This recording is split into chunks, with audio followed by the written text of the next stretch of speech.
Hello friends, very sweet evening. कैसे हैं आप लोग? Quite okay, thanks God. चलिए आज बात करते हैं विटामिन B12। विटामिन की हम लोगों ने बात की थी कि विटामिन वाटर सॉल्युबल और फैट सॉल्युबल। फैट सॉल्युबल की कल हम लोगों ने बात की थी, दैट वाज विटामिन डी। आज हम लोग बात करने जा रहे हैं विटामिन B12। ये वाटर सॉल्युबल विटामिन है जो अपनी बॉडी में स्टोर भी नहीं होता है और बॉडी इसको खुद बनाती भी नहीं है, और ये एसेंशियल है बॉडी के लिए। ये जनरेटर है अपनी बॉडी का। अपनी बॉडी में जो नर्व्स सारा कंट्रोल करती हैं, ये नर्व्स को हेल्दी रखता है। ये जनरेटर है, ये आपके एनर्जी को बढ़ाता है, कन्वर्ट करता है आपकी बॉडी में एनर्जी को। So it is a content of part of vitamin B complex, जिसमें vitamin B1, B2, B3, B6 और B12 का कॉम्बिनेशन होता है, जिसमें सबसे ज्यादा इंपॉर्टेंट विटामिन B12 है। आज हम लोग बात करेंगे विटामिन B12 की। ये क्या काम करता बॉडी में, क्यों जरूरत है इसकी बॉडी में, क्यों उसको जनरेटर कहा गया है, क्यों ये कहा गया कि एनर्जी देता है, क्या काम है इसका, इसकी ड्यूटी क्या लगी है। एक तो जो अपने RBC हैं, रेड ब्लड कॉर्पस्कल्स, जिनके कारण हमारा खून का रंग लाल है, ये उनको बनाता है, बनाने में मदद करता है। RBC फॉर्मेशन में ये हेल्प करता है, उनको मेंटेन करता है। सेकंड, टोटल नर्वस सिस्टम जो है इसको ये कंट्रोल करता है। ये टोटल नर्वस सिस्टम को मेंटेन करता है, ब्रेन फंक्शंस को मेंटेन करता है, and it helps to convert your food into energy. आपके फूड को एनर्जी में कन्वर्ट करने में इसका सबसे बड़ा रोल है। DNA सिंथेसिस, आपके DNA को फॉर्म करने में इसका मेन रोल है। Actually it is fuel of nerves. ये अपने नर्व्स का फ्यूल है, इसके बगैर नर्व्स हेल्दी नहीं रह पाती। तो मैंने अभी बताया कि ये अपनी बॉडी में क्यों इसकी जरूरत है। पहले हमने बात की विटामिन B12 की, ये अपनी बॉडी में क्यों जरूरी है। ये कितनी तरह का होता है? होता तो ये 6 टाइप का है। मैं आज 3 तरह की बात करूंगा। साइनोकोब्लामिन, हाइड्रोक्सीकोब्लामिन, मिथाइलकोब्लामिन। ये जो साइनोकोब्लामिन है, ओरली जब हम लोग B12 लेते हैं तो ये साइनोकोब्लामिन के रूप में लेते थे। इसकी एब्जॉर्प्शन इतनी फास्ट नहीं थी, और हाइड्रोक्सी कोब्लामिन का जब हम लोग बॉडी में इसको इंसर्ट करते थे तो काफी रिएक्शंस भी देखे गए हैं इसको बॉडी को अब्सॉर्ब करने में। तो साइंस आगे के आगे एडवांस होती चली गई, और लास्ट में मिथाइल कोब्लामिन, आजकल हम लोग यूज कर रहे हैं MCBL, मिथाइल कोब्लामिन। ये 3 तरह का मैंने आपको बताया है, ये जो मेजर बात होती है। अब इसको पाया कहां से जाता है, इसके सोर्स कहां पर है, कहां से मिलता है ये?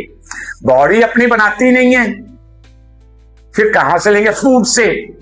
कौन से फूड से लें? ये एनिमल फूड से पाया जाता है, नॉन वेज में पाया जाता है, जैसे एग, फिश, सबसे ज्यादा सी फूड में काम्स, वो नहीं होते झिंगूर टाइप, क्या कहते हैं उसको, काम्स, उनमें 84% पाया जाता है। 84%। सबसे ज्यादा सी फूड फिश में पाया जाता है। लिवर, बीफ का लिवर, गोट का लिवर, कलेजी सबसे ज्यादा पाया जाता है एनिमल्स में। बॉडी बनाती नहीं है, फूड में अवेलेबल नहीं है, सो इसका मेन सोर्स क्या है? Non veg. और वेजिटेरियन इसको कैसे लेते हैं? विद फोर्टिफाइड मिल्क या कुछ ऐसी दालें या अनाज जिनको विटामिन B12 से फोर्टिफाई किया गया हो। सो ज्यादातर डेफिशिएंसी किन लोगों में मिलेगी? जो प्योर वेजिटेरियन है। जो नॉन वेज नहीं लेते हैं उनमें इनकी डेफिशिएंसी मोस्टली पाई जाती है। इंडिया की मैं आपकी रिपोर्ट बता रहा हूं, जो करंट रिपोर्ट है, 54% population of India is suffering from deficiency of vitamin B12, क्योंकि वो वेजिटेरियन है और इसका मेन सोर्स जो है that is non veg. Liver में ये सबसे ज्यादा पाया जाता है। डेयरी मिल्क, दूध में थोड़ी बहुत मात्रा में, चीज में, पनीर में थोड़ी बहुत मात्रा में। मेन इसका सोर्स जो है दैट इज नॉन वेज।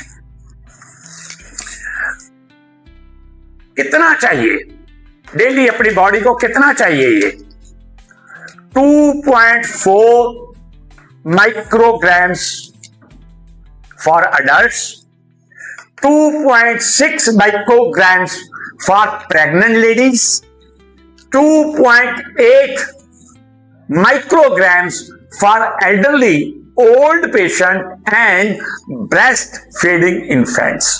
दूध पीते बच्चे, दूध पिलाती माता, बूढ़े आदमी जिनको पुरानी इलनेस है, उम्र भी ज्यादा है, ओल्डर पर्सन्स, उनको इसकी रिक्वायरमेंट 2.8 माइक्रोग्राम्स पर डे है।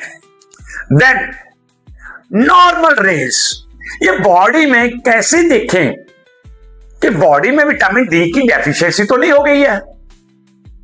सबसे पहले इसके सिम्टम क्या मिलेंगे आपको? अगर आपकी बॉडी में विटामिन B12 की डेफिशिएंसी कमी हो गई है तो आपको क्या सिम्टम मिलेंगे? स्किन आपकी पेल हो जाएगी, पीली, पीलापन, अनीमिया हो जाएगा, इसे अनीमिया, खून की कमी, आंखों के नीचे देखेंगे पीलापन नजर आएगा, स्किन देखेंगे पीली नजर आएगी, कंफ्यूजन, डिप्रेशन, सुन्नपन, सुन्न हो जाते हाथ पांव, ये जो उंगलियां हैं, टिप्स है, जैसे सुई चुभती होती है, हाथ पांव का सुन्न हो जाना, कीड़ियां से लड़ना, जैसे सारे शरीर में कीड़ियां सी चल रही हैं, वो फीलिंग्स आना, स्वेटिंग होते रहना, cramps, memory, confusion, depression, nervous system breakdown कर देना, थकावट रहना, हमेशा रेस्ट कर ली फिर भी फटीग, हमेशा थका हुआ शरीर, हेयर फॉल हो जाते हैं। ये मैंने आपको थोड़े से इसके सिम्टम किए, अनीमिया, खून की कमी, क्योंकि आरबीसी को नहीं बनाएगा तो नेचुरली आरबीसी की कमी होगी, आरबीसी की कमी होगी शरीर में तो अनीमिया, नर्वस ब्रेकडाउन, जब नर्वस ब्रेकडाउन होगा डिप्रेशन भी होगा। उसके बाद जो उसका मेन सिम्टम कई पेशेंट्स में मिलता है, टंग जो है, अपनी जीभ जो है सो दर्द करती है, इंफ्लेमेशन हो जाती है, सूजन आ जाती है इसमें, और माउथ अल्सर्स, बहुत लोग के आपने देखा होगा मुंह में छाले हो जाते हैं बाप। विटामिन B12 अकेला काम नहीं करता है, अगर इसके साथ फॉलिक एसिड और मैग्नीशियम मिला दिया जाए तो इसकी पावर बढ़ जाती है, इसकी अब्जॉर्प्शन बढ़ जाती है और बॉडी में ये प्रॉपरली एब्जॉर्ब हो जाता है। ये कमी किन लोगों में आती है? जो प्योर वेजिटेरियन है, नॉन वेज नहीं लेते हैं, दूध भी अब कितना पी लेते होगे, चीज अब कितना खा लेते होगे, कर्ड अब कितना खा लेते होगे, डेयरी प्रोडक्ट अब कितना ले लेते होगे, डेली की रिक्वायरमेंट पूरी नहीं होती डाइट से। पहला कॉज तो इसका ये है। दूसरा cause, malabsorption of the vitamin B12 by the stomach and gut. आपकी आंतड़ियों में, पाचन तंत्र में कोई प्रॉब्लम हो जिससे आपका जो पाचन तंत्र है, आपका डाइजेस्टिव सिस्टम है, वो विटामिन B12 को आपके फूड से एब्जॉर्ब ना कर पाए, माल एब्जॉर्प्शन हो जाए, उसकी एब्जॉर्प्शन पुअर हो जाए। और कौन से आदमी भाई जिनको डेफिशिएंसी होती है? बड़ी कॉमन चीज बताने जा रहा हूं, अवेयर हो जाइए। जो आप लोग कैप्सूल खाते हैं ना, घर में हर एक के पड़े हुए हैं, वो तेजाब वाला कैप्सूल, वो दाने वाला कैप्सूल, वो ओसिड शोसिड, पता नहीं क्या क्या नाम से आप लोग घर में कैप्सूल तेजाब वाले, जिनको हम लोग PPI कहते हैं, जो आदमी रेगुलर उसका यूज करता है, डेफिशिएंसी विटामिन B12 की होगी। जो डायबिटिक पेशेंट है, मेटफॉर्मिन का यूज कर रहे हैं, 100% डेफिशिएंसी विटामिन B12 की होगी उनको। इनमें हमेशा विटामिन B12 की डेफिशिएंसी पाई जाती है। क्लियर? अब निशानियां मैंने आपको बता दी कि क्या क्या निशानियां इससे हो जाती हैं। हाथ पैर का सुन्न होना, सांस लेने में दिक्कत होना, क्रैम्प्स होना, चलने में दिक्कत, इम्बैलेंस, बैलेंस नहीं हो पाता चलने में, पांव इधर रखा पांव इधर जा रहा है, इम्बैलेंस हो जाना, it is a major symptom. Cramps, Punjabi में उसको कहते हैं कड़लने चढ़ना, नस पे नस चढ़ जाना, बहुत बड़ी प्रॉब्लम है। अभी अगर इसको नहीं कंट्रोल किया गया, बॉडी में अगर B12 की डेफिशिएंसी को नहीं ठीक किया गया, आगे जाके फर्दर नर्वस ब्रेक डाउन हो जाएगा, डैमेज हो जाएंगी नर्व्स आपके। और एक भी नर्व अगर डैमेज हो गई तो जिस पोर्शन को वो स्टिमुलेट कर रही है, वो पोर्शन आपका क्लिनिकली डेड हो जाएगा। Nerves break down, nerves damage हो जाएंगी। तो इसका ट्रीटमेंट क्या है? First treatment, get it into the diet. अपने भोजन में विटामिन B12 जिनमें है वो चीजें ऐड कीजिए। प्रॉब्लम वही आ गई, बहुत लोग नॉन वेज है, बहुत वेज है। नॉन वेज आदमी को तो ये मीट में, बीफ में, लिवर में, फिश में, काम्स में, सी फूड में आपको मिल गया। अब वेजिटेरियन को बड़ी प्रॉब्लम आई हुई, क्योंकि उनकी कमी जो बॉडी की रिक्वायरमेंट है वो वेज फूड से पूरी नहीं होती, बॉडी में ये बनाता नहीं है, तो फिर हमको कैसे लेना पड़ता है? ये सप्लीमेंट के रूप में। अब सप्लीमेंट के रूप में लेने से पहले आपको ये तो जानना पड़ेगा कि बॉडी में ऑलरेडी आपके विटामिन B12 कितना है। जब हम लोग ब्लड टेस्ट करते हैं, अगर इसकी मात्रा 200 से लेके 900 तक, 200 से लेके 900 तक पिकोग्राम पर ml, ये नॉर्मल रेंज है इसकी। अगर इसकी रेंज 180 टू 350 है, 180 से 350, तो बॉर्डर लाइन पे आ गया। अगर बिलो 150 है तो बॉडी में डेफिशिएंसी, कमी विटामिन की हो चुकी है और आपको ट्रीटमेंट की जरूरत है इमीडिएटली। और ट्रीटमेंट क्या है? सप्लीमेंट्स। सप्लीमेंट डॉक्टर आपको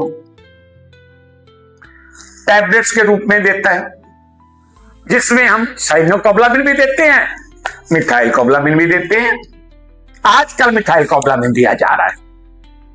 ओरली अगर हम लोग को देना है, टैबलेट, कैप्सूल, सिरप के रूप में दिया जाता है।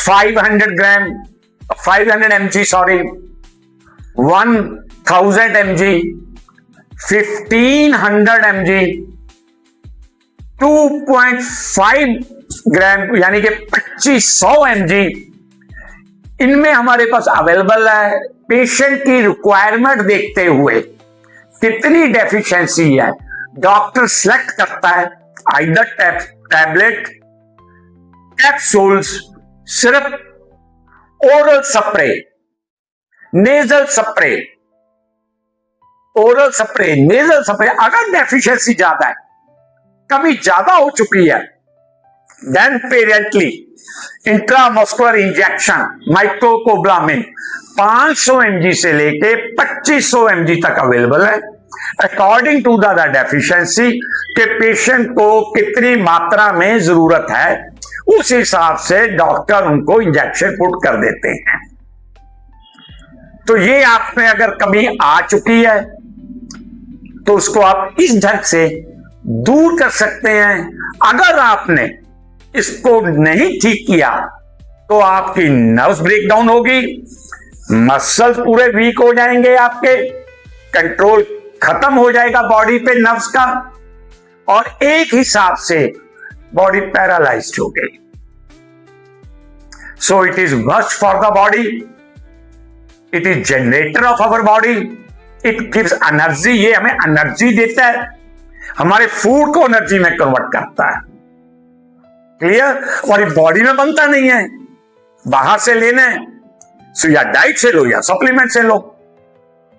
खास तौर पे अबव 35 जितने भी इंडियंस हैं, मैं एडवाइस करता हूं उनको पर्सनली कि कम से कम 3-4 महीने में एक बार अपनी बॉडी का विटामिन B12 चेक करवाएं, रिपोर्ट अपने डॉक्टर को दिखवाएं, और जैसे आपका डॉक्टर जिस रूप में आपको सप्लीमेंट एडवाइस करे आप ले लीजिए, ताकि आपकी बॉडी हेल्दी रहे, पैरालाइज ना हो जाए। ठीक है दोस्तों, आज हमने बात की बहुत मेजर विटामिन की, वाटर सॉल्युबल है, बॉडी में स्टोर नहीं होता है। आपने देखा होगा कई बार बी कॉम्प्लेक्स लेते हैं हम लोग, बड़े पेशेंट्स की मैं आपको बताता हूं, वो बी कैप्सूल के कैप्सूल तो आम ही लोग लेते थे ना भाई, और उसके बाद क्या होता था, हैं? ये पेशाब पीला आता था, और बड़े लोग क्या कहते हैं बॉडी से गर्मी निकल रही है। कहां से आई है गर्मी? गर्मी नहीं निकल रही है भाई, जो एक्स्ट्रा बी कॉम्प्लेक्स आपकी बॉडी में आ गया, जिसकी बॉडी को जरूरत नहीं है, जितना बॉडी ने अब्सॉर्ब करना कर लिया, बाकी आपका पेशाब के रास्ते एक्सक्रीट हो गया। ये कल आपको फिर लेना पड़ेगा, डेली की रिक्वायरमेंट पूरी करनी पड़ेगी हेल्दी रहने के लिए।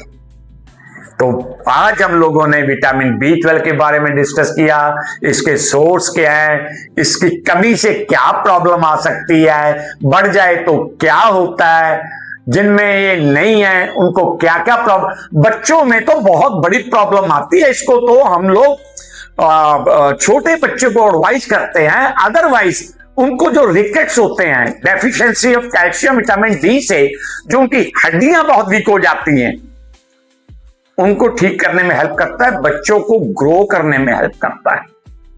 अगर बच्चों में खास तौर पर इन्फेंट्स में विटामिन B12 की डेफिशिएंसी है, उनकी ग्रोथ में प्रॉब्लम आएगी, उनके GI सिस्टम में प्रॉब्लम आएगी, कभी कॉन्स्टिपेशन हो गई, कभी डायरिया हो गया, ये इन्फेंट्स को प्रॉब्लम आती है। सो आज हम लोगों ने विटामिन B12 के बारे में डिस्कस की।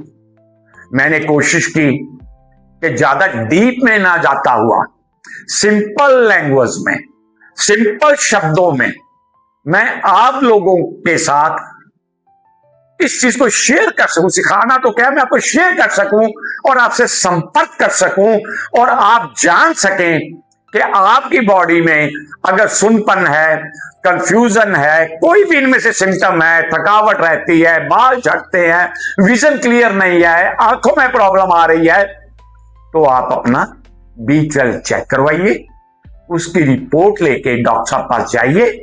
वो फिर जैसे आपको प्रिस्क्राइब करे, आपको एडवाइस करे, तो आप लीजिए। और जो नॉनवेज लेने वाले मेरे दोस्त हैं, वो नॉनवेज लीजिए, खासतौर पे सी फूड या फिर लिवर। लिवर में सबसे ज्यादा पाया जाता है। कहते हैं ना, ये कलेजी खाने वाला आदमी है, इसका चेहरा लाल है। तो लाल क्यों है? आरबीसी अच्छे बनते हैं, जिसमें HB हीमोग्लोबिन का लेवल अच्छा रहता है, आदमी हेल्दी रहता है, इम्यून रहता है। अगर विटामिन B12 की कमी हो गई, आरबीसी नहीं बने, हीमोग्लोबिन में प्रॉब्लम आ गई, बॉडी को ऑक्सीजन भी नहीं मिलेगी, बॉडी वीक होती चली जाएगी, इम्यून सिस्टम कम हो जाएगा, बीमारियां अटैक करने शुरू कर देंगी, 25 किलोमीटर फ्लू होगा, आप पहले बीमार हो जाओगे। क्लियर दोस्त? तो आज इतना ही। जाते जाते हो जाए फिर वही बात, छोटा सा चुटकुला। चलिए दोस्तों, जो मेरी उम्र के हैं उन लोगों को याद होगा कि जब गांव में किसी का कोई फंक्शन होता था या शादी वादी होती थी, तो क्या करते थे? गेस्ट आ गए, तब ये ना तो मैरिज हॉल वाला सिस्टम होता था, ना कोई ज्यादा टेंट वेंट होते थे, तो लोग एक दूसरे के घर से बिस्तर, चारपाई ये इकट्ठी की, उस पर नंबर लगाए, नाम लिखा और शादी के बाद उनको वापस कराए। ऐसा ही होता था ना दोस्त। इसी तरह भाई, एक आदमी के गेस्ट आ गए, वो अपने पड़ोस में गया, बोला भाई साहब मेरे गेस्ट आ गए हैं, मुझे एक चारपाई, पंजाबी में क्या कहते हैं, मंजा, मुझे एक चारपाई दे दीजिए। वो कहने लगा भाई साहब मैं दे तो देता यार, कोई प्रॉब्लम नहीं, मेरे पड़ोसी हो आप, पर यार एक प्रॉब्लम है। क्या? तो हमारे पास 2 ही चारपाई हैं, एक में मैं और मेरे पापा सोते हैं, दूसरे पे मेरी मां और मेरी बीवी सोते हैं। कोई बात नहीं भाई साहब, चारपाई नहीं है चलेगा, कोई बात नहीं, पर मेरे भाई कम से कम सोने का तो तरीका सीख लो। ओके दोस्त, thank you so much, good night.